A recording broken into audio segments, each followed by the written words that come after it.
درود شریف پڑھ لیں۔ اللہم صلی وسلم علی سیدنا محمد وعلی آل سیدنا محمد وبارک وسلم۔ الحمد للہ نحمده ونستعینه ونستغفره ونؤمن به ونتوکل علیہ ونعوذ باللہ من شرور انفسنا ومن سیئات اعمالنا من يهد الله فلا مضل له ومن يضلله فلا هادي له ونشهد أن لا إله إلا الله وحده لا شريك له ونشهد أن سيدنا وسندنا ومولانا محمدا عبده ورسوله قال النبي صلى الله عليه وسلم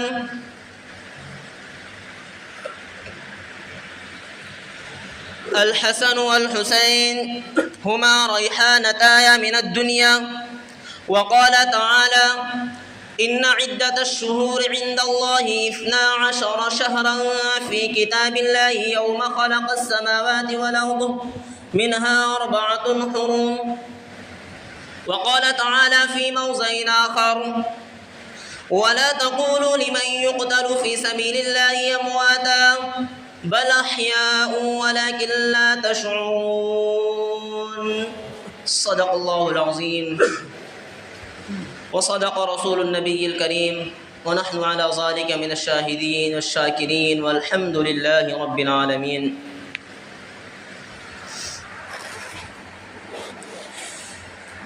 ملے گی جنت پیے گا کوثر اسی کو محشر میں چین ہوگا، ملے گی جنت پیے گا کوثر اسی کو محشر میں چین ہوگا، نبی محبت کریں گے اس سے کہ جس کے دل میں حسین ہوگا۔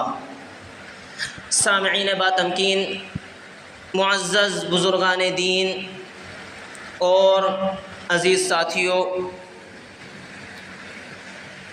ماہ محرم اسلامی سال کا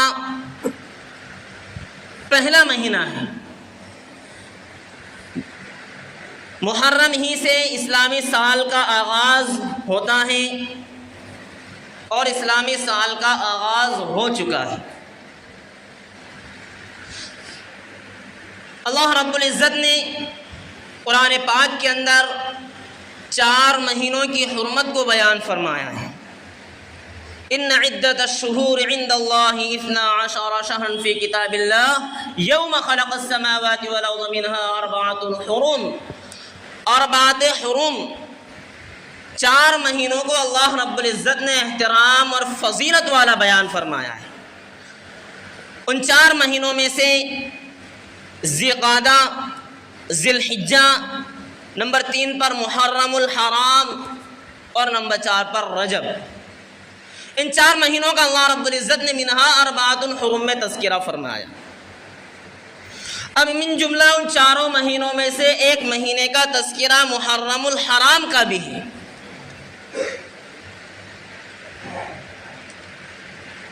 اس مہینے کی فضیلت اللہ رب العزت نے اور اللہ کے نبی علیہ السلام نے بیان فرمائی ہے اور تاریخ بھی بیان فرماتی ہے۔ تاریخ کو اگر کھول کر دیکھیں تو محرم الحرام کے مہینے میں ایسے اسلامی واقعات پیش آئے ہیں جس سے پتہ چلتا ہے کہ محرم الحرام یہ 4 حرم، احترام والا، حرمت والا، عظمت والا مہینہ ہے۔ دوستو، اسی مہینے کے اندر اللہ رب العزت نے حضرت موسیٰ علیہ السلام کو فرعون اور اس کے لشکر سے نجات عطا فرمائی تھی۔ اسی مہینے کے اندر حضرت عمر فاروق، عمر ابن خطاب رضی اللہ تعالی عنہ جیسے جلیل القدر صحابی کی وفات ہوئی تھی، شہادت ہوئی تھی۔ اسی مہینے کے اندر حضرت عثمان غنی رضی اللہ تعالی عنہ کا نکاح حضرت ام کلثوم رضی اللہ تعالی عنہ سے ہوا۔ یہی وہ مہینہ ہے جس مہینے کے اندر حضرت علی رضی اللہ تعالی عنہ کا نکاح اللہ کے نبی، اللہ کے پیارے نبی جناب محمد رسول اللہ صلی اللہ علیہ وسلم کی لخت جگر حضرت فاطمہ کا نکاح حضرت علی سے ہوا ہے، اور یہی وہ مہینہ ہے جس مہینے کے اندر اللہ کے پیارے نبی رحمت دو عالم صلی اللہ علیہ وسلم کے پیارے نواسے جن کے بارے میں اللہ کے نبی علیہ الصلوۃ والسلام فرماتے ہیں الحسن والحسین سیدہ شباب اہل الجنہ، اسی طرح اللہ کے نبی علیہ الصلوۃ والسلام فرماتے ہیں ہما ریحانۃ آیا من الدنیا، کہ حسن اور حسین جنت کے پھولوں میں سے، دنیا کے پھولوں میں سے یہ دو پھول ہیں، میرے لیے دو پھول ہیں، انہی پھولوں میں سے ایک پھول حضرت حسین رضی اللہ تعالیٰ عنہ کی شہادت کا عبرت انگیز اور دردناک واقعہ جو پیش آیا وہ اسی محرم الحرام کی 10ویں تاریخ کو پیش آیا ہے۔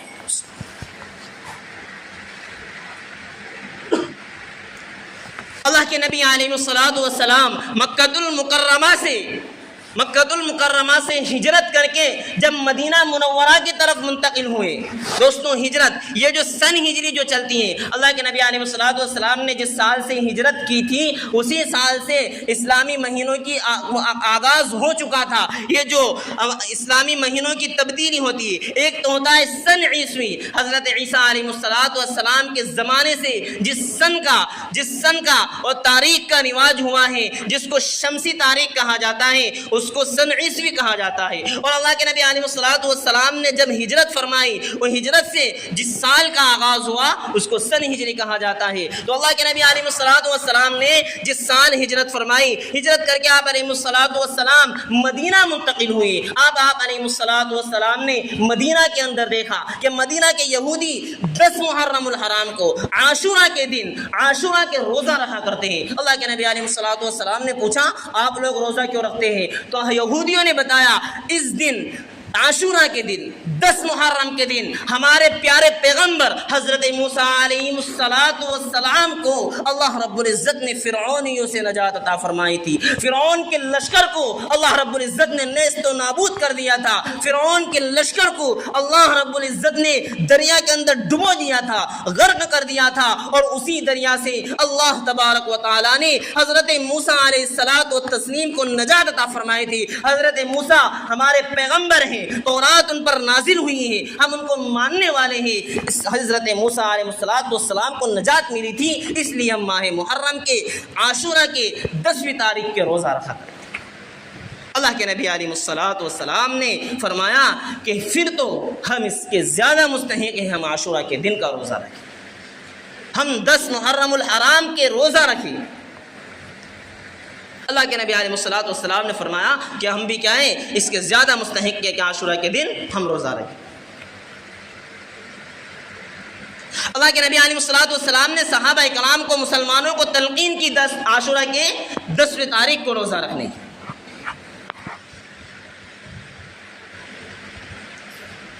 اللہ کے نبی علیہ السلام کا فرمان ہے افضل الصیام بعد رمضان شہر اللہ المحرم،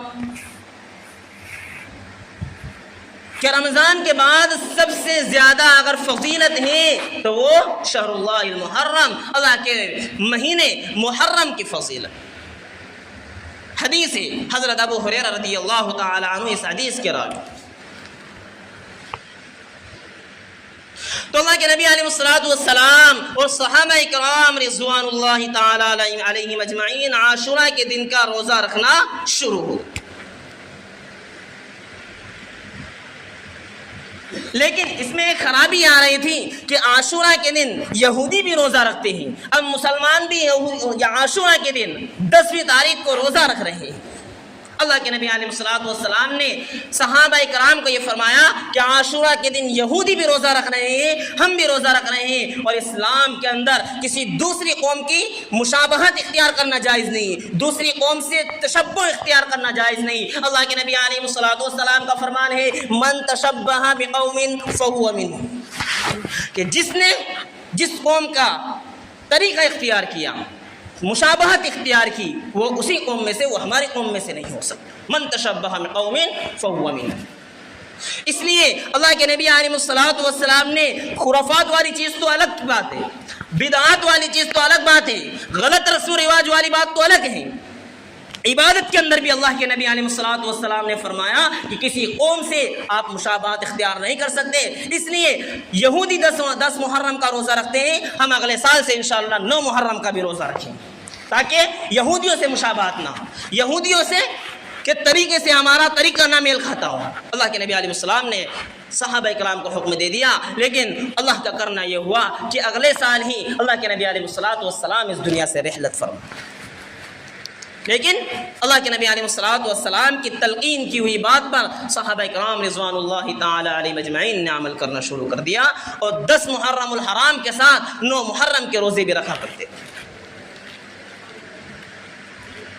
تو عبادت کے اندر بھی اللہ کے نبی علیہ الصلوۃ والسلام کو دوستوں دوسروں کے ساتھ مشابہت اختیار کرنا پسند نہیں آیا، لیکن آج ہمارا حال دیکھیے، اللہ کے نبی علیہ الصلوۃ والسلام کے امتی ہونے کا دعویٰ کرتے ہیں، حضرت حسین کے ماننے والا ہونے کا دعویٰ کرتے ہیں، لیکن ہمارے طریقے کیا ہیں؟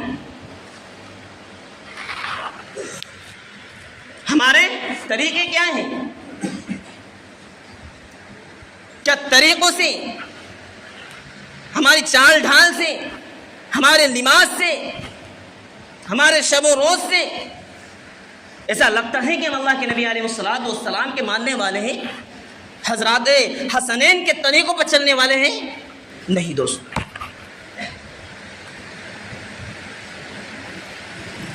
ہمارے بال، ہمارا لباس اللہ کے نبی علیہ الصلوۃ والسلام سے میل نہیں کھاتا، حضرت حسین سے میل نہیں کھاتا، صحابہ کرام رضوان اللہ علیہم اجمعین سے میل نہیں کھاتا۔ من تشبہ بقوم فہو منہم، کہ جس نے دوسرے قوم کا طریقہ اختیار کیا وہ دوستو اسی قوم میں سے۔ دیکھیے آج ہمارے نوجوانوں کے لباس گیروں والے ہیں، ہمارے نوجوانوں کے بال ہیئر اسٹائل گیروں والی ہیں، پھر کہاں ہم نبی علیہ الصلوۃ والسلام کے امتی ہونے کا دعویٰ کر رہے ہیں، کہاں ہم نبی علیہ الصلوۃ والسلام کے ماننے والا ہونے کا دعویٰ کر رہے ہیں؟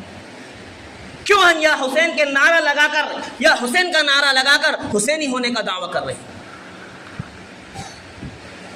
حضرت حسین تو وہ شخصیت تھی، اللہ کے نبی علیہ الصلوۃ والسلام کا وہ پیارا نواسا تھا کہ میدان کربلا کے اندر پورے خاندان کی لاشیں بچھ گئی، پورے خاندان کو شہید کر دیا گیا، اس کے بعد بھی عصر کی نماز کا وقت ہو گیا تو سجدے کے اندر گر گئے، اللہ کے سامنے سر جھکا دیا، نماز ترک نہیں کر۔ خون سے چراغ دین کا جلایا حسین نے، خون سے چراغ دین کا جلایا حسین نے، رسم وفا کو خوب نبھایا حسین نے، خود کو تو ایک بوند بھی پانی نہ مل سکا، خود کو تو ایک بوند بھی پانی نہ مل سکا، کربلا کو خون سے سیراب کر دیا حسین نے، کربلا کو خون سے سیراب کر دیا حسین نے۔ اور کون ایسا شخص ہے، ایسی نماز کون پڑھے گا جہان میں، ایسی نماز کون پڑھے گا جہان میں؟ سجدہ کیا تو سر نہ اٹھایا حسین نے۔ یہ حضرت حسین رضی اللہ تعالی عنہ کی شخصیت تھی۔ اللہ کے نبی علیہ الصلوۃ والسلام کو بڑا لگاؤ تھا حضرت حسین سے، فاطمہ کے لخت جگر سے، فاطمہ کے نور نظر سے۔ اللہ کے نبی علیہ الصلوۃ والسلام فرماتے ہیں ہما ریحانۃ من الدنیا، ارے حسن اور حسین تو دنیا کے پھولوں میں سے میرے پھول ہیں، میرے لختے جگر ہیں، کلیجے کے ٹکڑے ہیں۔ اللہ کے نبی علیہ الصلوۃ والسلام حضرت حسین کو دیکھ کر ممبر سے نیچے اتر جایا کرتے تھے۔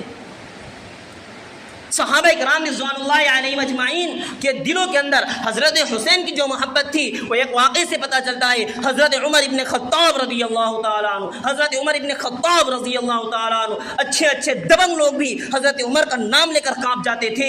دوستو جس نے 22 لاکھ مربع میل پر حکومت کی ہے، اکیلے حضرت عمر رضی اللہ تعالیٰ عنہ نے 22 لاکھ مربع میل پر حکومت کی ہے۔ اس عمر کے سامنے، اس عمر رضی اللہ تعالیٰ عنہ کے پاس جب عمر ابن عبداللہ ابن عمر، حضرت عمر رضی اللہ تعالیٰ عنہ کے سگے صاحبزادے حضرت عمر کے پاس آنے کے لیے اجازت چاہتے ہیں تو اجازت نہیں ملتی، اندر آنے کی اجازت نہیں ملتی، حضرت عبداللہ ابن عمر باہر بیٹھ جاتے ہیں، حضرت حسین آتے ہیں، حضرت حسین نے حضرت عبداللہ ابن عمر کو دیکھا، حضرت عبداللہ ابن عمر کو دیکھا کہ باہر بیٹھے ہوئے ہیں، حضرت عبداللہ ابن عمر باہر بیٹھے ہوئے، حضرت حسین نے پوچھا باہر کیوں بیٹھے؟ کہا کہ اندر جانے کی اجازت نہیں ملی۔ حضرت حسین نے فرمایا کہ پھر میں بھی یہیں باہر بیٹھ جاتا ہوں۔ حضرت حسین بھی وہی حضرت عبداللہ ابن عمر کے ساتھ باہر بیٹھ گئے۔ حضرت عمر رضی اللہ تعالیٰ عنہ تشریف لائے، اندر سے باہر آئے، حضرت حسین کو دیکھ کر آپ ادب کے لحاظ میں، ادب کا مقام المرتبے کا لحاظ کرتے ہوئے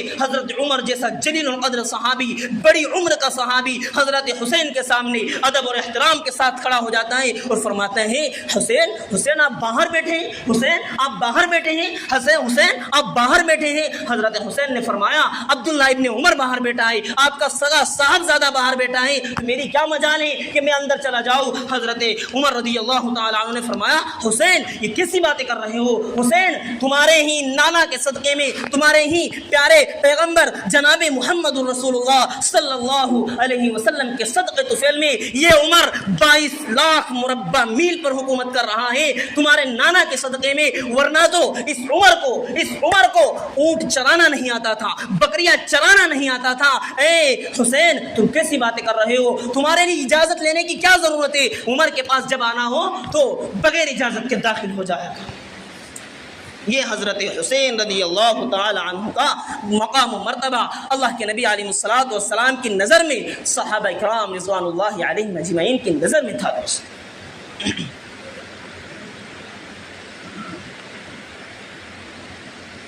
اسی حسین کو، اللہ کے نبی علیہ الصلوۃ والسلام کے لخت جگر کو، فاطمہ کے نور نظر کو،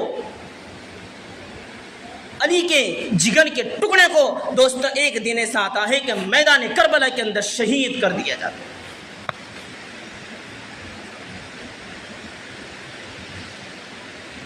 تاریخ بڑے بڑے بہادروں کی رقم کی جاتی ہیں، بڑے بڑے بہادروں کی تاریخ دوستوں موجود ہیں، لیکن حضرت حسین کی بہادری کی جو تاریخ ہے اس کا مقابلہ کسی بہادر کی تاریخ نہیں کر سکتی۔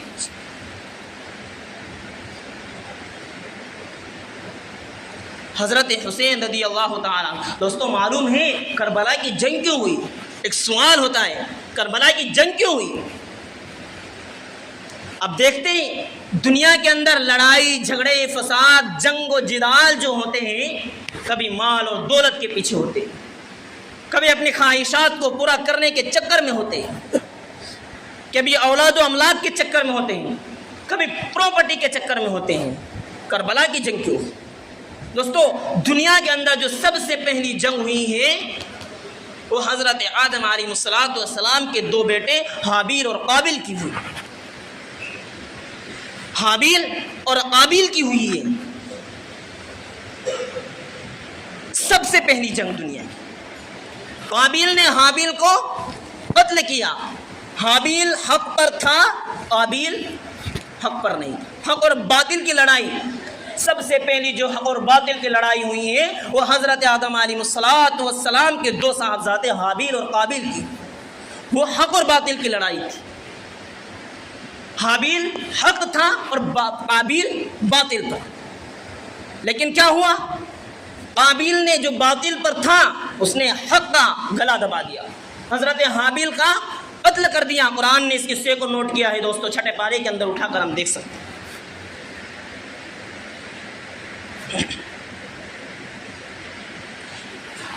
قابیل نے حابیل کو قتل تو کر دیا دوستو، لیکن قابیل کے نام کو مٹا دیا گیا، اس پر لعنت بھیجی گئی۔ قیامت تک کے لیے جتنے قتل ہوں گے اس قتل کا گناہ اس کے سر چڑھتا رہے گا، اس کے رجسٹر اور اس کے دفتر کے اندر چڑھتا رہے گا۔ لیکن دوستو قربان جائیے حابیل کی قربانی پر، کہ حابیل کی قربانی قیامت تک کے لیے یاد رکھی جائے گی، اور حابیل کی قربانی کو اللہ رب العزت نے قیامت تک کے لیے قرآن کریم کے اندر نوٹ کر دیا۔ یہ حق اور باطل کی لڑائی تھی دوستو۔ اسی طرح یہ میدان کربلا کیوں گرم ہوا؟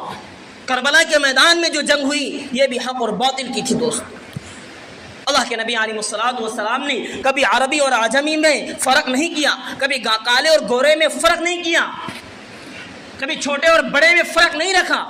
اللہ کے نبی علیہ السلام نے کبھی مالدار اور غریب میں فرق نہیں رکھا، لیکن یزید اس میں ڈیفرنس کرنا چاہتا تھا، یزید اس میں ڈیفرنس کرنا چاہتا تھا، لیکن حضرت حسین رضی اللہ تعالی عنہ، اللہ کے نبی علیہ الصلوۃ والسلام کے پیارے نواسے، ان کو یہ کیسے گوارا ہو سکتا ہے کہ اللہ کے نبی علیہ الصلوۃ والسلام ان کے پیارے نانا جان کا دین بدل دیا جائے؟ دوستو، حضرت حسین نے میدان کربلا کے اندر گردن تو کٹا دی، لیکن اپنے پیارے نانا جان کا دین نہیں مٹنے دیا، اس میں تبدل و اس میں تبدیلی نہیں ہونے دی۔ دوستو، یہ حق اور باطل کی لڑائی کا ثبوت ہے۔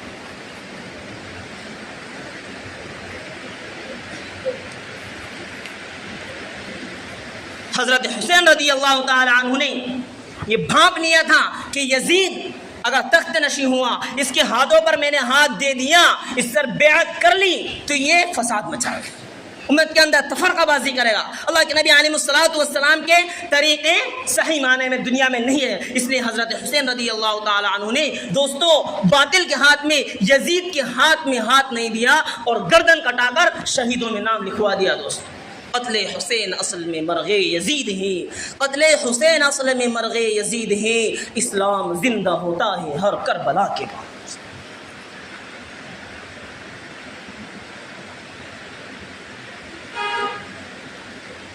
دیکھیے حضرت حسین رضی اللہ تعالی عنہ کی بہادری، کون مائی کا لال اتنا بڑا جگر اور اتنا بڑا کلیجہ رکھتا ہوں کہ پورے کے پورے خاندان کو، حضرت حسین رضی اللہ تعالی عنہ کے پورے خاندان کو میدان کربلا کے اندر ان کی آنکھوں کے سامنے شہید کر دیا گیا۔ دوستو، ان کی آنکھوں کے سامنے شہید کر دیا گیا۔ ذرا ہم تھوڑا نظر تو ڈالیں، اگر میرے خاندان کے اندر 10 12 22 افراد ہوں اور پورے کے پورے افرادوں کے گلے گھونٹ دیے جائیں، گلوں پر تلواریں چلا دی جائے، ان کے بدن کے اوپر گھوڑے دوڑا دیے جائیں، تو دوستو ہمارے کلیجے کا کیا عالم ہوگا؟ کیا ہم دین سے نہیں پھر جائیں گے؟ کیا ہم باطل کو تسلیم نہیں کر لیں گے؟ دوستو، اچھوں کے ایمان خطرے میں پڑ جاتے ہیں اسی وقت میں، لیکن قربان جائیے حضرت حسین رضی اللہ تعالی عنہ کی قربانی پر کہ دین کو نہیں مٹنے دیا، اپنے خاندان کو مٹ گیا تو مٹنے دیا، شہید ہو گئے ہونے دو، خود کو شہید کیا، شہید ہونے دیا، لیکن اپنے پیارے نانا جان رحمت عربی جناب محمد رسول اللہ صلی اللہ علیہ وسلم کے پیارے دین کو مٹنے نہیں دیا۔ دوست، مٹنے نہیں۔